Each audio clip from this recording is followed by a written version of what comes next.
Je m'appelle Léa, j'ai 16 ans et je crois que ma vie est terminée. J'ai voulu être populaire, entourée, avoir de la réussite, alors j'ai fait le rituel de la réussite. Et je vais vous raconter. J'ai perdu mes parents très jeunes. Du coup, j'ai grandi en foyer. Et je pense qu'on peut dire que sur ce plan, je n'ai pas vraiment eu de chance. Mais comme je veux vraiment m'en sortir, j'ai essayé de travailler dur. Grâce à ça, j'ai obtenu une bourse qui m'a permis d'intégrer un lycée privé. Je pensais réellement qu'en travaillant dur, je pourrais améliorer ma situation. Je n'avais pas imaginé ce qui m'attendait. Quand j'ai intégré le lycée, en premier lieu, ce qui m'a sauté au visage, c'est le dédain et le complet désintérêt des professeurs à mon égard, comme si j'étais invisible à leurs yeux. Ensuite, le niveau vraiment très élevé et le nombre d'heures incroyables de travail pour être au niveau, sans compter avec les difficultés d'argent. La bourse m'a permis d'intégrer l'école, mais bien sûr, elle ne comprend pas certaines choses comme la calculatrice ou un ordinateur. Et pour finir, le mépris des autres élèves, quand ce n'était pas des insultes. Au bout du premier trimestre, j'ai enfin pu me procurer un ordinateur. Parce que oui, j'avais accès à ceux de la bibliothèque, mais non seulement le temps d'usage est restreint, mais également surveillé. Donc certaines choses étaient impossibles à réaliser. Donc dès que j'ai eu mon ordinateur, j'en ai profité pour me balader un peu sur le dark web. Et je suis tombée sur un site étrange auquel était associé un forum. Et c'est comme ça que j'ai découvert le rituel de la réussite. Le rituel en lui-même ne semblait pas très compliqué, et il y avait même un lien à suivre uniquement lorsque tout était prêt. Il y avait par contre une liste de règles incroyablement longue à respecter si on choisit de le faire. Donc après avoir tout lu, je me suis mis en quête des ingrédients. En premier, ceux que je qualifierais de classiques. Des bougies noires, rouges et dorées. 4 récipients en terre cuite, de l'eau pure, puis des ingrédients un petit peu plus originaux, mais quand même faciles à trouver. Un billet de 10, une pièce de faible valeur, et un petit peu plus dur pour moi, quelque chose en or, et un ordinateur connecté. Lorsque j'avais enfin tout réuni, j'ai commencé à suivre les étapes du rituel. Premièrement, je devais trouver un espace dans lequel je serais tranquille et pas dérangée. Donc une fois que j'ai trouvé mon emplacement, j'ai dû tracer un grand pentagramme au sol. Au centre, j'ai placé l'ordinateur, le récipient contenant de l'eau. Sur la pointe de l'étoile, j'ai mis la bougie dorée avec un autre récipient dans lequel j'ai posé l'objet en or et le billet de 10. Ensuite, à l'intérieur du cercle, mais à l'extérieur de l'étoile, j'ai placé les 2 autres bougies avec un récipient à chacune. Il fallait que je mette la pièce devant la bougie noire et l'autre côté la bougie rouge. Ensuite, j'ai allumé l'ordinateur et j'ai cliqué sur le lien du rituel.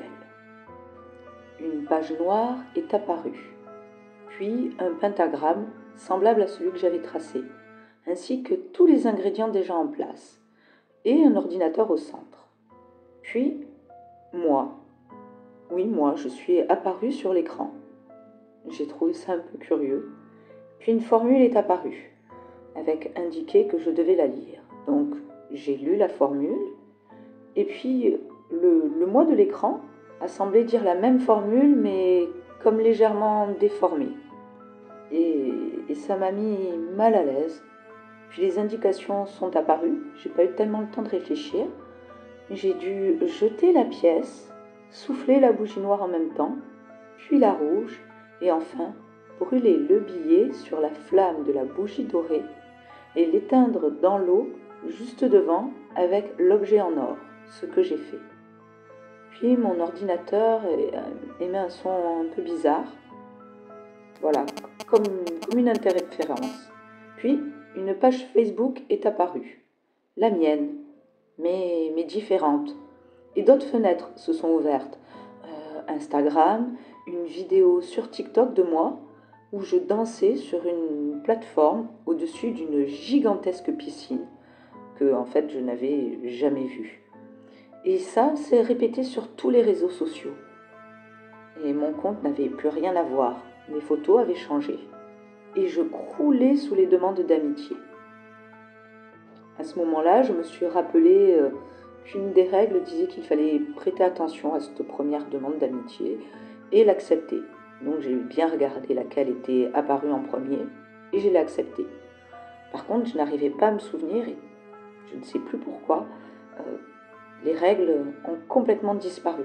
Impossible de les retrouver pour être sûr de bien respecter ces dernières. Bon, je me suis dit tant pis, je vais faire attention. De toute façon, je n'avais plus le choix, le rituel était fait. Et les semaines qui ont suivi ont transformé ma vie. Je suis devenue extrêmement populaire. Les professeurs ont non seulement commencé à me remarquer, mais également à me citer en exemple. Et sur tous les réseaux, j'étais incontournable. Et j'ai commencé à avoir vraiment beaucoup d'amis. Les choses devenaient faciles. Si j'avais des difficultés, j'avais à ma disposition tous les outils pour compenser. Je devenais la première pratiquement dans toutes les matières. J'avais des passe-droits. Ma vie avait vraiment changé du tout au tout. Puis à un moment donné, sans trop faire attention, j'ai fait une erreur et j'ai supprimé de mon compte la première des amitiés que j'avais reçues. Au début, j'y ai pas vraiment prêté intérêt. La règle m'était un petit peu sortie de l'esprit. Mais très rapidement, j'ai remarqué que mon compte Facebook, ça a été sur lui que ça a commencé, il s'est mis, disons, à déconner. Au début, juste de simples posts qui ne me ressemblaient pas du tout. Des posts méchants, et c'est devenu de pire en pire. C'était au-delà du piratage. Quand je tapais quelque chose, les mots changeaient. Impossible de fermer mon compte.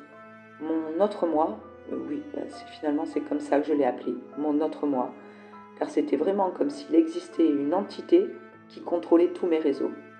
Donc mon autre moi a commencé à envoyer des vidéos très très glauques, des vidéos violentes, des vidéos humiliantes, et à tout le monde. Et du coup, évidemment, tout le monde a commencé à me tourner le dos, et surtout j'ai été convoquée par l'équipe de direction du lycée et priée d'arrêter sur le champ ce comportement. J'ai eu beau expliquer que je n'y étais pour rien, que ce n'était pour moi qui contrôlait, et bien sûr, ils ne m'ont pas cru. Donc voilà où j'en suis maintenant. Là, j'essaie tout simplement, là, en même temps, de supprimer, et impossible. À chaque fois que je tente quelque chose, ça empire. Et voilà, l'autre moi m'envoie maintenant des messages privés, directement, sur lesquels j'entends ma propre voix dire que je n'aurais pas dû. Et j'ai constamment l'impression d'être suivie. Et voilà, des messages encore. Voilà, il y a plein de fenêtres qui apparaissent. Elle vient de m'envoyer en privé une vidéo. Je n'ose pas l'ouvrir. Elle me l'envoie en boucle. C'est inondé, je l'ai partout sur mon écran. Ah, la vidéo vient de se lancer toute seule. Je me vois moi. Je suis en train de faire du mal à quelqu'un, mais ça coupe. Il y a de la friture et un gros plan sur mon visage livide. On dirait qu'il y a comme des flammes derrière moi, et puis je semble tomber de la fenêtre, mais c'est pas possible.